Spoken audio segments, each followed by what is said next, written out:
The teasers dropped, the fandom went silent. In an instant, the entire K-pop world was turned upside down. For years, we thought we knew his next move.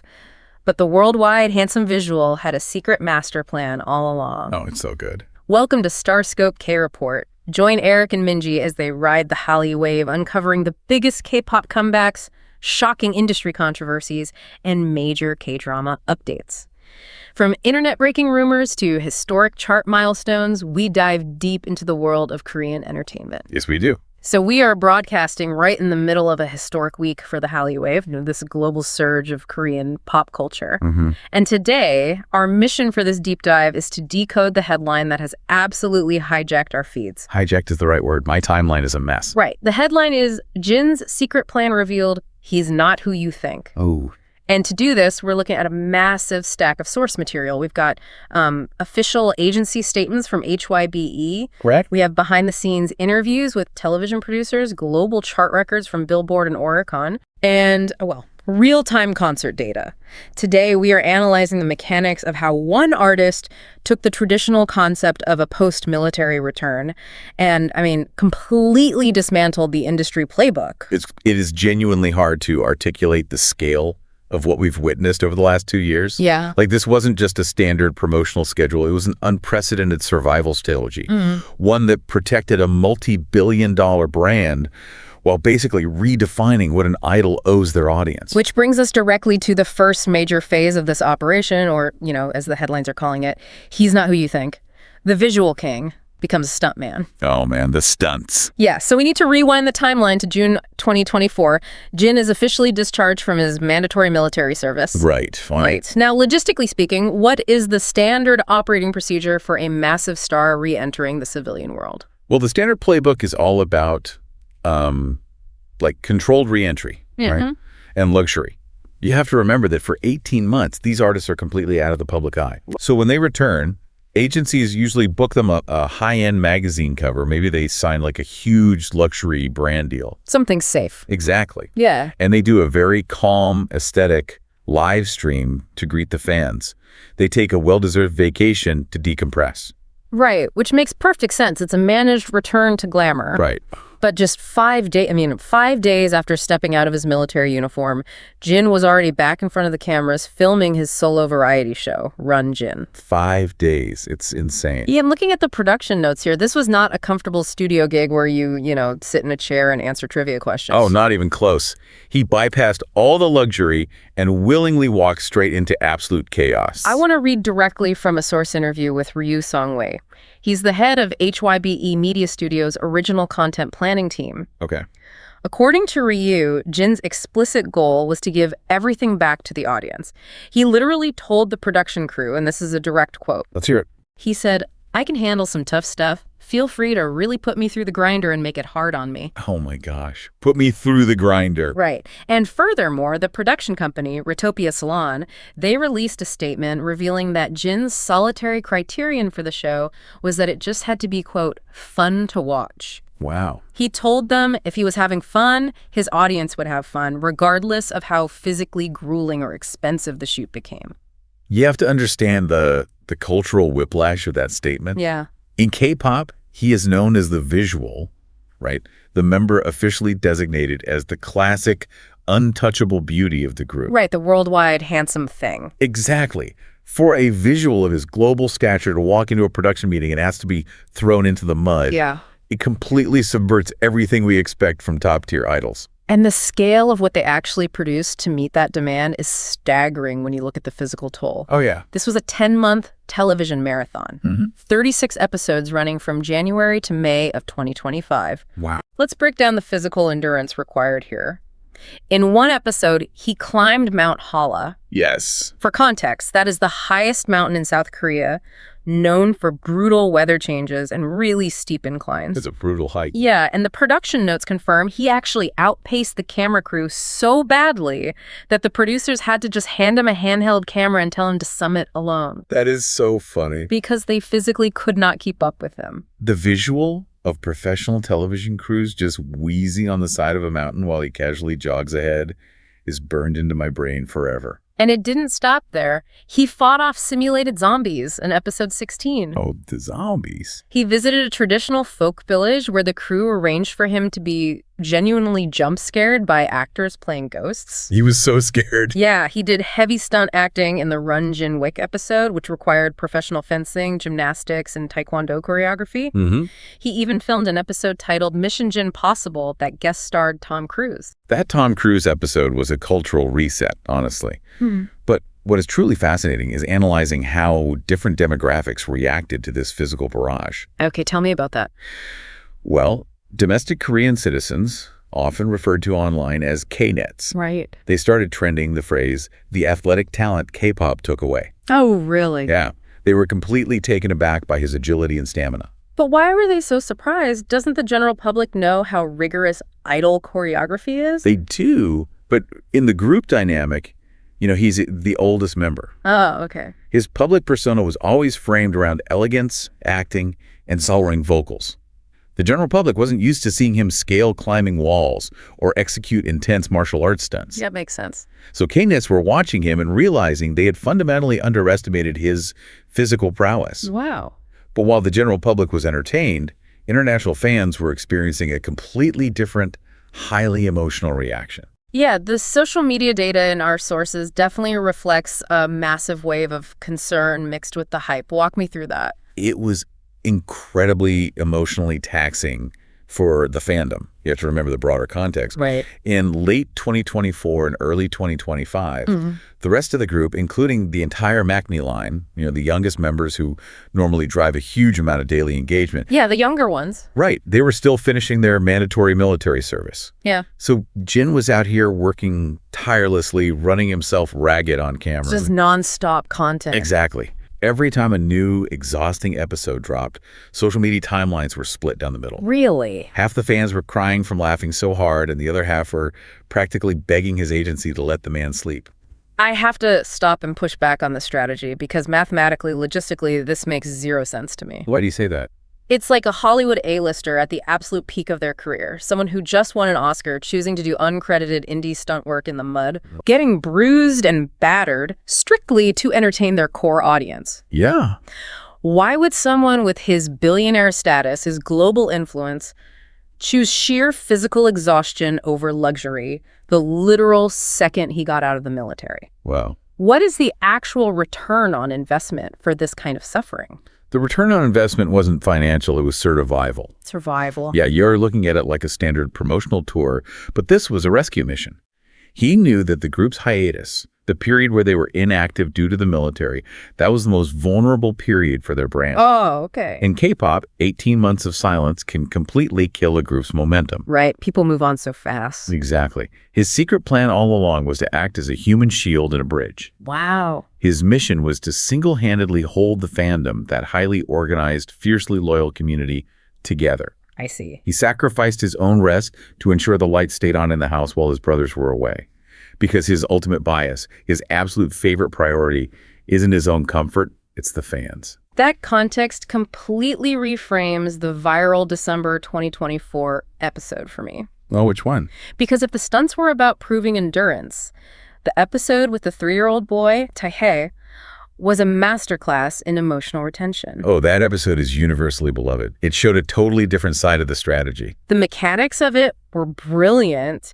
The production crew set Jin up on a blind date, and his date turned out to be a toddler. The cutest thing ever. They went to a kids' cafe.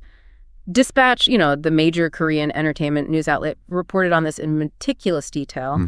They highlighted how Jin thoughtfully secured the child's safety belt in the car seat, memorized and sang the kid's favorite frog songs. Oh my gosh. And carefully cleaned sand off the child so he wouldn't get hurt in the play area. The mini Kimbop scene is what truly broke the internet, though. Yes. The camera caught this tiny detail where Jin discreetly held the seaweed wrap tightly together with his own fingers so it wouldn't unravel, allowing Taehae to adorably roll the kimbap himself and feel successful. So sweet. It was incredibly subtle, but it drove the episode to #2 on YouTube's global trending music video list. Because it pierced through the superstar veil. It demonstrated that behind the untouchable celebrity persona is an incredibly observant, warm, and fiercely protective person. Right. It appealed not just to hardcore fans, but to the general public, who saw a reliable, caring figure. And that's not even the wildest part of this comeback. Wait until you hear how this variety show chaos was actually a brilliant piece of misdirection that led directly to a historic chart-breaking milestone. Oh yeah, but hey, if you love staying updated on your favorites, make sure you're subscribed to Starscope K-Report. We've got even bigger scoops ahead. Definitely. So moving into segment 2, from kids' cafes to Billboard domination. Let's go. Because while the public was entirely focused on him fighting zombies and entertaining toddlers, the variety show was actually a smokescreen. It really was. It kept the fans fed and distracted while he was executing a massive musical takeover in the background. Exactly. Nobody realized that while he was filming 36 grueling episodes of television, he was simultaneously living in the recording studio. Let's look at the hard data, because the factual breakdown here requires us to really understand global chart mechanics. Okay, lay it on me. In November 2024, he dropped his first solo EP, Happy. The physical sales were astronomical. Oh, I bought like 4 copies. It became the 3rd highest first-week seller in Japanese Oricon history for a K-pop solo artist. Wow. For those who don't track the industry closely, breaking the top 3 on Oricon as a foreign solo artist is a monumental logistical feat. It requires an incredibly mobilized physical retail push. And he achieved that just months after leaving the military. But the evolution didn't stop with the Asian markets. Right. Fast forward to May 2025, he releases his second mini-album, Echo. Such a good album. The streaming and sales metrics combined pushed Echo to number 3 on the Billboard 200 chart in the United States. Number 3. That marks his highest solo ranking to date. To hit number 3 on the Billboard 200 without the backing of your 6 bandmates requires a massive, sustained streaming effort. It really does. And we see that reflected in the title track, Don't Say You Love Me, which officially surpassed 1 billion cumulative streams on Spotify. 1 billion. And successfully charted on the notoriously difficult UK official singles chart. The logistics of achieving those numbers while maintaining a weekly variety show presence is mind-boggling. And simultaneously, he was conquering the corporate sector. Oh, yes. During this exact same window, he became a Gucci global ambassador and the primary face of Dongwon Tuna. Oh, the tuna. I want to analyze this specifically because the duality of those two brands is fascinating. It perfectly encapsulates his entire strategy. This is what makes his specific brand of star power so potent. Yeah. 1 minute, he is the visual getting chased through a haunted house in a traditional handbuck, screaming in terror. Oh. The next minute, he is executing a flawless all-kill, simultaneously hitting number 1 on every major domestic music chart, while draped in high fashion. Just casual. Sitting front row at Milan Fashion Week as a Gucci ambassador. And then he turns around and models for Dongwon Tuna, which is a staple everyday household grocery item in Korea. So he effectively captured both the hyper-elite luxury market and the absolute grassroots consumer market at the same time. He proved that an idol does not have to choose between being an untouchable, mysterious pop god and being a relatable, highly entertaining public figure. Right, you can be both. He operated in both extremes simultaneously without one diluting the other. And the domestic loyalty generated by this dual approach remains totally unmatched. Let's look at real-time news from today, August 28, 2026. Oh, I know what you're going to say. According to the publication Star News, Jin officially won the Fan Plus poll for 2026 KPOP's Strongest Fan Service Idol. Ooh. He pulled in an overwhelming 8.7 million votes. That is huge. As a result, as we speak right now, there is a massive LED advertisement running near Non-Haeyeon Station on Line 7 in Seoul to celebrate the victory. 8.7 million votes specifically for fan service. Yeah. It proves that the fans fully understood what he was doing. He set a completely new gold standard for what it means to communicate with and care for a fan base during a vulnerable period. But the strategy didn't end with his solo success. Later in this deep dive, we'll talk about the post-credits plot twist in his television finale that literally broke the internet and fundamentally changed the course of the industry in 2026. Yes, and hey, hit that subscribe button so you never miss a KT update. Let's unpack our final segment, The Hiatus Ends. The master plan is complete. We need to meticulously map out this timeline because the synchronization between Jin's solo activities and the group's grand return is engineered with frightening precision. It is. If you pitch this timeline to a Hollywood screenwriter, they would tell you it's too perfectly timed to be believable. Let's trace it back. May 2025, Run Jin airs its 36th and final episode. I cried so much. Yep. The tone is deeply emotional. The producers included a touching pre-recorded video message from his bandmate J-Hope, who stated, quote, "Jin has always thought about the fans first. You gave your best even in tough times, and you naturally fit into any environment." So sweet. It was a beautiful wrap-up to a 10-month journey, but the real shocker wasn't the sentimental goodbye. No, it wasn't. It was the post-credits scene. I will never forget the shift in the atmosphere online when that finale aired.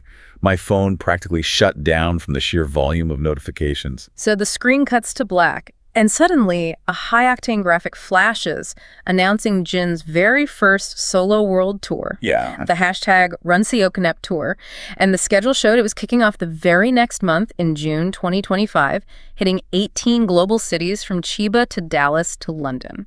And we have to look closely at the significance of that specific month. Why June 2025? Because June 2025 was the exact month the remaining members of the group were officially discharged from their military service. Exactly.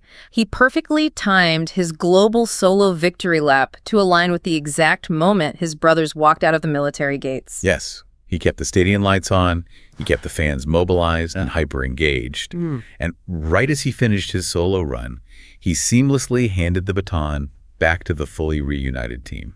Which leads to the most secretive phase of the operation. Behind closed doors from August to November of 2025, while the media was still distracted by the afterglow of Jin's massive tour. Right. The full group was secretly locked in the studio recording new music. It's brazen. The logistics of hiding 7 of the most famous men on the planet for 4 months while they record a massive studio album is a feat of corporate security in itself. They used the momentum of Jin's solo success as the ultimate bright, shiny object to divert the paparazzi's attention. And it worked flawlessly. Because in January 2026, they dropped the ultimate bombshell announcement. Oh my God. A full group comeback, the industry term for a highly anticipated new album and promotional cycle. We were losing our minds. The album released on March 20th, 2026, instantly breaking global records. Yeah. And that brings us right up to the present moment. Literally today, August 28th, and tomorrow the 29th, 2026, Jin is standing on stage with all the members for their massive airing world tour. Currently playing to a sold-out crowd at Soldier Field in Chicago. The energy surrounding this tour is indescribable. Yeah. The Halley wave isn't just cresting again, it's a full-on tsunami. Yeah. And you have to trace it all back to the foundation Jin built. He didn't just sit around in luxury waiting for the military hiatus to end. No, he didn't. He actively expanded the empire, stress-tested their global reach as a soloist, and essentially laid down a red carpet for the rest of the group to return to. Here's where I have to look at the stark physical reality of this entire timeline. Most artists operate in very distinct, necessary cycles to avoid burnout. Right. You write, you record, you peak with an album release, you tour, and then you take a massive block of time off to physically recover. Yeah. But look at what Jin just did. He ran a grueling 10-month physical variety show marathon, wrote and recorded 2 massive EPs, launched an 18-city solo world tour, and then seamlessly merged right back into a global group stadium tour. Yeah. Literally without stopping to catch his breath for 2 years.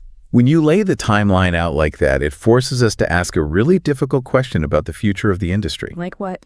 Did Jin's grueling, self-sacrificing master plan during the hiatus permanently rewrite the rulebook for how K-pop idols must handle their military service? Oh, wow. Because he just proved what is theoretically possible.